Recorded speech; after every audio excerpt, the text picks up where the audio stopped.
877-3DP Show. More of your phone calls coming up. Marvin sent me a note last night when he realized Jimmy Rollins was going to join us, and he said, that Jimmy wore Air Jordans. Was he the first baseball player to wear Air Jordans, Marvin? Do you remember? I think it was Derek Jeter, but I think Jimmy Rollins was a part of the next wave, like him and CC Sabathia and guys like that. All right. Well, let's ask Jimmy. The National League Divisional Series continues on TBS. Game 3, Brewers-Cubs. That's at 5 Eastern. And then the Phillies at the Dodgers. Pre-game coverage starts at 4:30 with Jimmy, Pedro, Curtis Granderson, and the host, Adam Lefkoe. Jimmy, good to have you back on. Was Jeter the first to wear the Air Jordan? That is correct. Jeter was the first, and I think it was followed by Andrew. And they had a domination on brand Jordan. No one else can really get in. And then they finally opened up the floodgates and let myself in, CC. I think we both came in around 08, 09, around that time. And then now it is a brand in baseball, and it was a fun run to be with those guys. What was it like first time you met Jordan? You know how they say when you meet someone and you're in awe? And, I've met a number of people, and you don't really get that. It happened a couple of times. The first time I met Jay-Z, the first time you met Mike. But Mike breaks through that ice. Like, he's Michael. And it's like, do I say something? He talks trash. You hear all the stories. So the first time I ran into him, I just went up to him like, Mike, what's happening? I didn't get I didn't get my contract this year. He looked at me. It's like, oh, you didn't get the memo. All right, bet we'll make it happen. 2 years later, I run into him again. Like, Mike, I still don't have my cleats. Next year, I was in them. Allen Iverson said when he was around Jordan, Jordan has a glow about him. Yes, I agree. And it's hard to explain because do you physically see it? No. But there is an aura and an energy about him. And it's almost like if you get too close, you're stepping into his energy, so you let there be that personal space. But when the more you hang around him, you see him, you understand he's just a guy.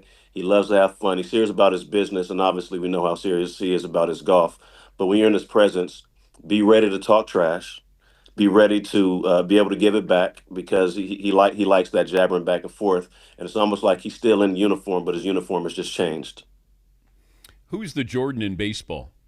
Or who was the Jordan in baseball? Was the Jordan? I mean, we can say who is. I mean, that's Shohei.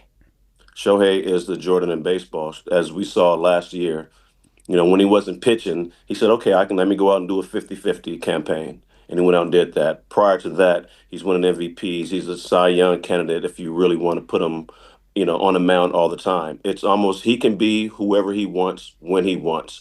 And we saw that with Mike when he was playing. When it was time to turn up the defense, he would lock you down, but he was still going out there scoring 28, 29, averaging, and plus. So when it comes to winning, Shohei has a lot more to do, but he's definitely on the right track. He has a team, and he's going to be the guy that leads that team. Mike led the Bulls. He did it for 3 straight seasons, took some years off, then go play minor league baseball, came back and won 3 more. That's the impact that Shohei has. He sells jerseys. He moves ticket prices. Season ticket holders will for sure repurchase those tickets as long as he's on that team. And just what he's done for the game, expanded it globally the way Mike did for basketball. It's crazy to see. Did you make fun of Michael's baseball abilities when you're around him? You know what? I did not, because I understand how difficult it was. And it was admirable that he went back to try to go do something that he loved as a child. Now, did he have the best swing? No. But I don't think it was about that for Mike. Did he have the best defense? No. I don't think it was about that for Mike. I think it was about attempting something that he had put aside for something that he was successful in to prove that he could also do it, not just on the basketball court, but on a baseball field. Now, did it happen? No. Was it great for the kids that got to play with him? I think so. They got to hang with the legend. They got to get on a customized bus because, those bus rides in between minor league cities, they can be something. But being able to step away, and I think he had to prove something to himself that he can do anything that he put his mind to, even if it's not the level that he wanted to achieve. Going out there, putting yourself out there, being vulnerable is something that if you're someone that wants to try something, he's a great example. You don't have to be the best if you try. Anything can happen. He's Jimmy Rollins. He's working with TBS, covering the NLDS. He's got Brewers, Cubs, and then it'll be the Phillies at the Dodgers. Everybody throws 100 now. Right. Nobody's worried about striking out. Like, you played in an era where that walk of shame back to the dugout, it hurt. But these Oh guys yes. now, it's like, hey, I got my cuts, man. So what if I struck out? My rookie year, I want to say I struck out 110 or 15 times. When I got the spring training the next year, John Vukovic came up to me and was like, "We got to work on this. There's no way in the world you, with your skills, should strike out 100 times ever." And that became my mission to not strike out 100 times because it was embarrassing. Like I said, that walk of shame. It was. We understand striking out is part of the game. But as a leadoff hitter, my job is to put the ball in play, make something happen, use my speed, as they would like to say. And that's something I can argue against. But in today's game, they want you to get your A swing off 12 to 15 times a game. And they figure, with the analytics that if you're getting your A swing off and you're doing this 12 to 15 times a game, that's going to correlate to 30 to 40 home runs with runners on, how many more runs are you driving in, et cetera. But it's almost like they don't account for how many at bats you don't hit a home run. If you hit 50 home runs, Shohei's done. You hit 60, Barry's hit 73. There's still 300, 400 at bats that you're not hitting a home run. And if those 300, 400 bats you don't hit a home run, you strike out 150 of them, that's not good. That's not productive at all. But that's the way the game has come to be, at least in the regular season. Because we're seeing in the postseason that strategy doesn't work. You have to Yeah. apply pressure. You have to consistently get guys on base, get the pitcher in a stretch. For numbers, for getting contracts, this is how they're going to evaluate. But to win a championship, you have to have other parts of the game. And when you get to the playoffs, you're not all of a sudden going to change who you are. Why are the Phillies in trouble? They're not hitting. They're simply not hitting. I think their pitching has been good. They're a team that definitely relies on big swings, big moments. Schwarber had a great season chasing Ryan Howard's home run record. Um, Harper, big swing Harper. Trey Turner, who unfortunately got injured at the end, so he's kind of out of rhythm. But they're guys that rely literally on the big swing, and they can play a different style of baseball. We've seen it at times, but their game is built around that 3-run home run. And when you're facing pitching like the Dodgers have, that's not going to happen too often. Yes, you're going to face guys and they're going to have an off day, but in the playoffs, you assume that everybody's going to be sharp. And Dodger pitching has been sharp, especially the starters. I mean, 2 games and we're getting into the fifth and sixth inning before we even get a runner on base. That's pretty tough to win ball games. Take me into that home run at bat by Aaron Judge last night because it Oh man, seemed like they did exactly what they wanted to do, and that yes, pitch is a pitch where you want to put it. I think I was it was. amazed by it. Yeah, it was a two-strike pitch that almost hit him in his chest, And for him to keep that ball fair, there are a few guys that I've played against that can do that. There were power hitters. One was Barry, the other was Chef. You can never bring the ball in far enough because they know how to bring their hands inside the ball, and they're strong enough that if they get the barrel to it, obviously it's going to go a long ways. But thinking about it, and last night and watching it, I was over at Pedro's house. We were on the lake hanging out and came back to watch the rest of the game. I was glad to see him have his moment. We know the struggles that he's had, not getting that big home run in the big moments, but they had him where he wanted to. You threw a fastball for strike two, up out over the plate. You see a swing underneath it, and you're saying, yes, this is what we want. He's swinging underneath the ball, elevated. But I think what pitchers, and I'm not on the mound, but just looking at it, what is a high fastball to Aaron Judge? Is different to someone else. You throw a chest high to me, throw a chest high to Curtis Granderson or a guy even 6'3". That's a good pitch. But the Aaron Judge at 6'7", that ends up belt high. So as a pitcher, how do you say to yourself, I have to throw it basically head high to him, which would, if the catcher doesn't get it, it's a pass ball off the net. It's a different thing, but to see him have that moment, knowing that he hasn't had that moment, to keep it fair, I think he can finally take that deep breath. And you saw after the home run, he gave to the camera and he gave it a double look. Like, is this what you were asking for? He answered that bell. So it was a great moment for him. And hopefully, he can get those demons out the way. Okay, let me go back to you were at Pedro Martinez's house, you said Yes, last night? yes, yes. Okay, is it like of all the baller houses you've been in? Like what's the most baller house that you've ever been in? Wow, the most baller house I've ever been in. I would, I would honestly have to give it to Ryan Howard. His house that he had down in the Indian Rocks area that was on a beach, bowling alley, a pool, a lagoon, a lazy river. It was, I think the main house was, shoot, the main house may have been 20,000 square feet, and the guest house was 8,000. And it was a hallway, it was just everything you can imagine. It was in that house, and it was on the beach. Like it was on. You stepped out, you see turtles nesting. You had the speed boats coming by doing TMZ down in Clearwater Beach. That was probably the craziest. And you walk in, and Ryan's a big guy. So everything he had was big, and you walk in, and it's 30 foot high ceilings, and I'm only 5'7", so I felt like a really small person walking in that house.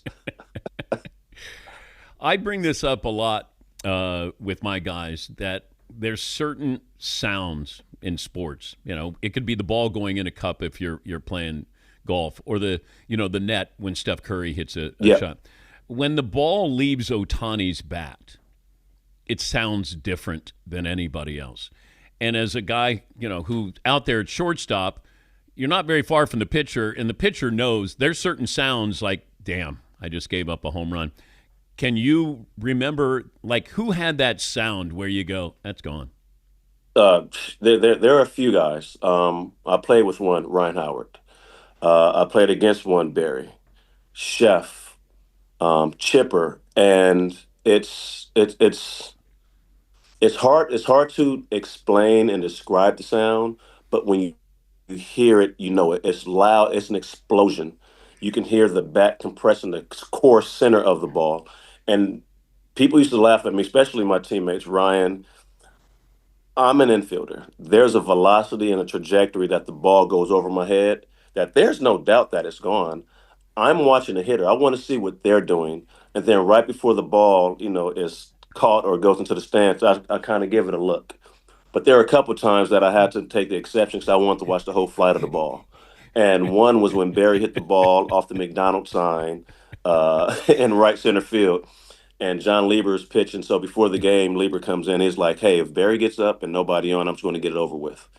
And so we're all like, what are you talking about? He's like, I'm not going to waste any pitches on Barry. Every time I face him, he hits a home run. So if there's nobody on, I'm throwing a fastball right down the middle, get it over with. And so we all kind of look at each other like, there's no way. I hear you, but there's no way you're going to do that. No one's whatever, John. So get the first batter out, get the second batter out. And so I look at Chase, I look at Ryan. I forget who's at third. It may have been Pedro. No, maybe Pedro Fleas or Placido Polanco. We all kind of look at each other like, is this really going to happen? We shift over, first pitch, like pow. And I just turn over my head and it hit the McDonald's sign. That was the only thing that kept it from leaving the entire ballpark. And don't get me wrong, it was amazing. I was surprised that he actually did. And we all looked at each other like, this dude got some big cojones. He said, I'm going to throw him a fastball, get it over with. And he did. And Barry did what he was supposed to do. So there are a couple guys that made that sound, but that one in particular, that was one of the most amazing things that John lived up to his word and Barry hit it off the McDonald's sign. I was always amazed with Bonds that he might get one pitch per at bat. Might Yes. get one pitch per at bat. But he could make you pay with that. And his strike zone, so he never went out of this. Like he knew that he had like a bread box, maybe a Hmm. microwave. It wasn't very large there, but if you're in there, I'm gonna make you pay. And I still marvel at that ability to be patient and not go, fishing and pressing for this. Judge is doing this now. He's really got that strike zone compact, and that's when you see these guys go from good to great to Hall of Famer. But Bonds would No get doubt one about it. pitch, maybe, Maybe. No doubt about it. And as you said, that was the amazing thing, that he wasn't striking out. He was patient enough to take the walk. The times that they would pitch to him, and the number of times that he wouldn't even get a chance to swing. Nobody on tie game, Barry comes up, intentional walk. He wasn't even getting a chance to swing the bat. So the times that he did, the proficiency of what he did, it was crazy. Even the year he hit 73, I think he had 130 intentional walks. There's no doubt in my mind he hits 100 home runs. Like Yes. it's that crazy, and I mean it is. If they pitch to him the way they pitch these guys now, and it's almost like analytics say, we know how to get you out. Analytics then, I think they would have had to say, we understand that, but the human element says this pitcher's not going to execute that pitch.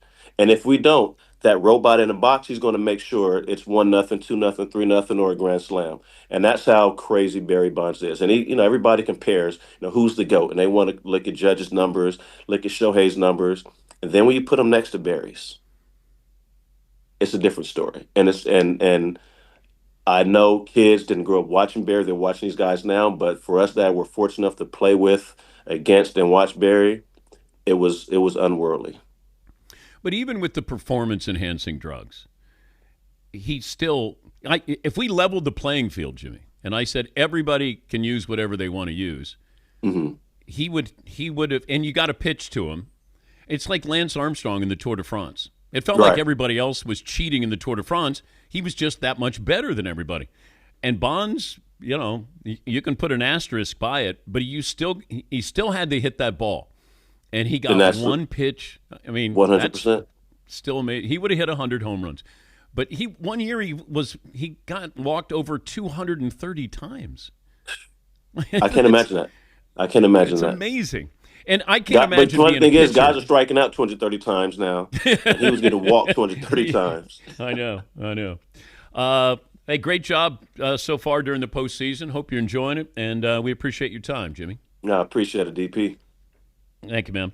Jimmy Rollins, the NLDS on TBS, Brewers, Cubs, 5 Eastern, and then Phillies at the Dodgers. Pregame starts at 4:30 with Jimmy, Pedro, Curtis, and our good buddy Adam Lefko.